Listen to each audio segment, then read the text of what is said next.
So, good morning, everybody. We're now entering almost week 8 of lockdown, and I'm sure that everyone is feeling under more and more pressure. I mean, the novelty has started to wear off for sure, and I'm guessing that we're all feeling under a bit more pressure, mental pressure, and that's likely to continue over the next few weeks. And I'm sure they're all dealing with it in different kinds of ways. So, be it exercise, be it meditation, be it yoga, whatever it is to help us keep on the straight and narrow. With that in mind, I'd like to introduce you all to a good friend, David Bennett, who I've known for many, many years, back to university days. And David's going to talk to us today a bit about something a little bit different, but it's in the mental health area, and it's called Inside Out Understanding. So I'd like to first of all welcome you, David, to the Zoom call today. And maybe just before we kick off, just tell everyone a bit about yourself, and also maybe just identify what's been your highlight so far of the lockdown. Hi, Mark. Nice to see you. And hello, everybody who might be listening to this call. I live in Guildford, and for the last 20 years, I've been a coach and a workshop trainer, mainly for organizations, but also do a lot of individual one-to-one work. And that followed the previous 15 years doing a proper job, as I call it, working in the finance sector, doing a variety of different activities. But my passion's always been the mind, and I've always been curious and fascinated in the mind. And I think it stemmed from the time when I used to play a lot of sport, and I still do. And I was always fascinated and frustrated how much my performance seemed to be influenced by my state of mind at the time. So I would always be reading books on psychology, etc. And when I started working, I went on a number of leadership courses, communication courses, transformational courses, and they talked a lot about the mind. And to cut a long story short, I decided actually this is the area I want to pursue, and I developed a new career and became an independent consultant, trainer, and coach in that field. And it never ceases to fascinate me. The two facets of the mind: what does it take to perform on a consistent basis at a high level, and also what does it take just to be okay and to experience a peaceful existence for a meaningful length of time, irrespective of what's going on around us. And your other question, Mark, yeah, what's your highlight so far, David, of the lockdown? Of the lockdown? Well, really, I'm very fortunate to be living in sort of semi-rural area where I can get out and go for a run in the hills and in the fields. And it's really been fantastic to experience spring blossoming. And so it's a really lovely start to the day to get some fresh air and to have the opportunity to go out into the fields. Yeah, that's great. So watching spring unfold is a joyous experience, isn't it? Yeah. Really? No, that's great. Well, listen, David, thank you for that. We're clear about that. So when I asked David about what he'd like this session to be called, he said, look, what I'd like it to be called is Navigating Lockdown from the Inside Out. So it sounds compelling. So David, tell us all about it. Okay. Well, we've got 10 minutes. We could say navigating lockdown from the inside out, or navigating life from the inside out. So as I mentioned in my preamble, I've been fascinated by the mind for many years now, and like many explorers, have tried many different ways and methods of experiencing a calm existence and performing well in the areas that I want to perform well in. And I tried numerous different strategies, tools, techniques, approaches, methodologies for many years, many of which were useful and helpful, but many of which I found limited and not necessarily sustainable, and some of which were actually quite hard work to implement.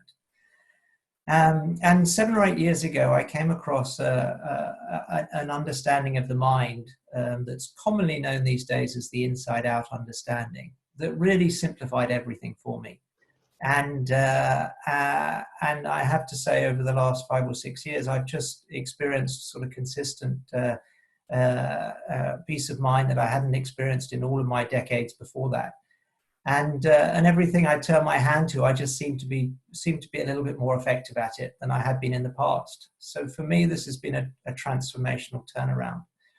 And so the question is, what is the inside out understanding? What is it that I stumbled across? What did I come across? And you could say that, we've always got two things going on in life. There's our circumstances that are happening, and then there's our inner world. And the two often get very confused and entangled. And it looks very much like that we experience life. So our moment-to-moment feelings in life are a direct correlation to what's going on around us, our circumstances. And never has this been more prevalent right now in the current coronavirus situation, where due to the pandemic, it really looks like our lives have been turned upside down, and a lot of people are experiencing fear and anxiety and uncertainty as to what to do now and what's going to happen in the future, etc. But there's something going on a little bit different from our circumstances that actually is a more accurate reflection of our moment-to-moment experience. And the best way to sort of start to explore this is to take something really mundane. So I'm sure we've all been doing a little bit more washing up in the last few weeks since we've been at home. Yes, that's definitely. So if you look at washing up as a circumstance, time to do the washing up, you'll probably have noticed through your own experience that sometimes that occurs to you as a bore or a drag, and you don't like doing it, and you get grumpy when you have to do it. And there'll be other times when you'll just get on and do it, and it'll be fine, and it won't occur to you as a chore and you'll just get on and do it, and it'll be absolutely fine. And when you look closely at what's happening, the washing up is pretty much the same, but the difference is what you're thinking in that moment. So the thoughts that are coming to mind as you're doing the washing up will determine your experience, not the washing up. So we can extrapolate that out into every circumstance, every situation we find ourselves in. So I'm sure many of you have been going for walks or runs in the wherever you happen to live. And in the course of that walk, you will sometimes be very present to the beauty of the trees and the fields and everything, and have a nice feeling. And other times you will be feeling anxious, and other times you might be enjoying the company of the people that you're with, and other times you might be a little bit irritated by the company of the people you're with. And really, when you think about it again, you're just going for a walk. Your circumstance in that moment hasn't changed. The scenery around you hasn't really changed. But your state of mind, if you like, is continually fluctuating. And David, I love the analogies of the going for the walk and also the washing up. Both are very, very sort of close to my heart in terms of where I live. If you think about sort of just currently, though, you also mentioned COVID-19, and obviously right now, there's an awful lot of happening stuff out there in terms of circumstances which are unusual, are different, and I'm sure that we're all reacting to it in different kinds of ways, and there's a whole bunch of us who are like quite nervous about the future. So if we think about the analogy linked to COVID-19 and the circumstances versus our inner world, how does that exactly sort of pan out? Well, again, if you look closely, so COVID-19, and yes, the news updates are changing every day. But what's changing more every day, if you look closely, is the way you're thinking about it. And some days it won't be too much of a concern for you, and sometimes during the day. And at other times, you'll be, you're likely to be feeling very anxious and very insecure and very uncertain about it. Now, what's the thing that's changing? The COVID situation, yes, it's slightly changing, but your perhaps reaction to it is in a much more of a greater state of flux than that. So it begs the question, our experience actually comes from our thinking in the moment, not our circumstances. And it really looks like it comes from our circumstances. So it looks like we live in an outside-in paradigm, if you like. If what's going on the outside impacts me, how I'm feeling on the inside. But what we're saying is actually what you're feeling on the inside is a reflection of your thinking on the inside, and not as a direct consequence of the outside. If we then, I mean, that's completely clear. So if I'm now sort of going to sort of come off the Zoom meeting and, we're going to get the news on Sunday, let's say that Boris will talk about new measures for the lockdown. And let's say that for sake of argument, he says we're going to continue in lockdown. Yeah. Is that, as someone trying to sort of practice sort of this sort of inside out understanding, what do I actually kind of do to try to put it into practice, so to speak? So step one, I usually say, is the first thing to start to consider and to notice that we experience life from the inside out. Okay, so we're if you like, you could say that we're always living in the feeling of our thinking. Okay. Now the next question is then to start looking a little bit closer at the nature of thought. Okay, so as human beings, what we've got going for us is the capacity for fresh thinking at any time. And again, look to your own evidence or circumstance. If you are reflecting on something, just notice how many different thoughts you might have about that particular aspect or something that bubble up inside you and come through you. So the next step, if you like, is to start to realize that yes, there's stuff going on outside of us. There's things we need to handle. But the question is, always I wonder, how I can think about this. Mm. And the next phase of the sort of inside out understanding is an exploration of the nature of thought. Mm. So, which we often don't think about our thinking or the nature of thinking, if you like. But the beauty of it is if you like, it's a creative power. It's an invisible power that continues to bubble up inside of us. And what that means is whatever situation we're confronted with, if we get a feeling of anxiety or uncertainty or fear for the future, if you like, what we can look for is how else can I think about this situation?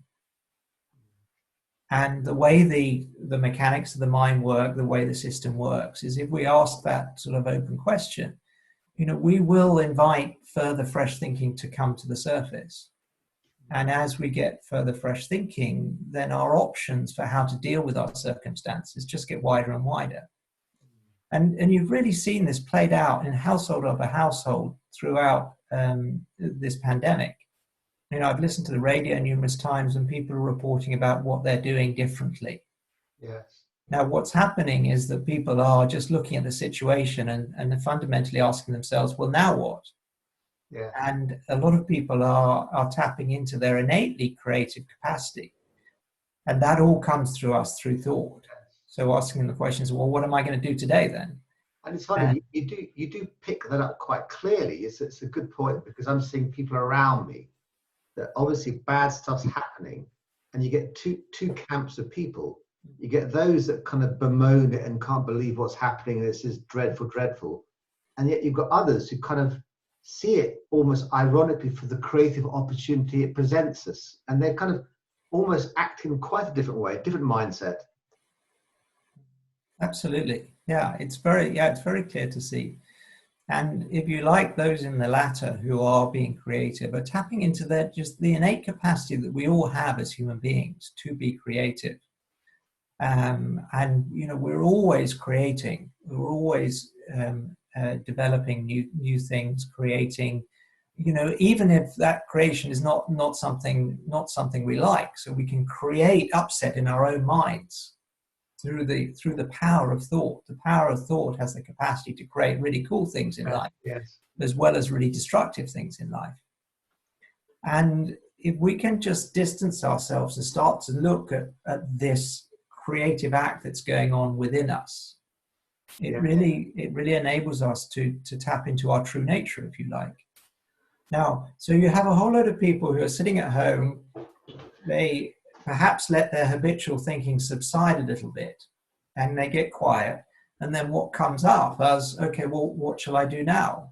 And so you have these, 750,000 volunteers who say, okay, well, I'll volunteer for the NHS. Other people say, well, I'll homeschool my children. Other people say, well, I'll take this opportunity to clear out the house or the garage, or create some crochet or do some cooking or whatever it is. It's all, we love creating whatever that might be. Clearing a garage is creating a clear space in my mind. Yes. Now, I think, yes.